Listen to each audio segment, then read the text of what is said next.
কি যে সুন্দর লাগতেছে, সবুজ গ্রিন গ্রিন, জোস। আম্মা মাত্র রান্না করে এনেছেন। এটা চিংড়ি মাছ দিয়ে করলা, ভীষণ টেস্ট হয়।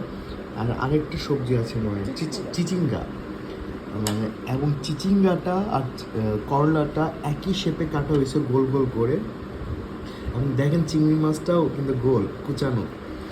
তো আবার মানে সবগুলো শেপ একরকম আছে, চিচিঙ্গা, করলা আর হচ্ছে কি চিংড়ি মাছ সব রাউন্ড। এবং সেটা ডুবো তেলে ভেজেছে, কাঁচা মরিচ, পেঁয়াজ, লবণ দিয়ে। আমরা তো ইউজুয়ালি করলা ভাজি খাই, কিন্তু এটা একটু আরেকটু ফিউশন করা হয়েছে, জোস। আরও খাচ্ছি হচ্ছে বাটা মাছ দিয়ে ডাটা।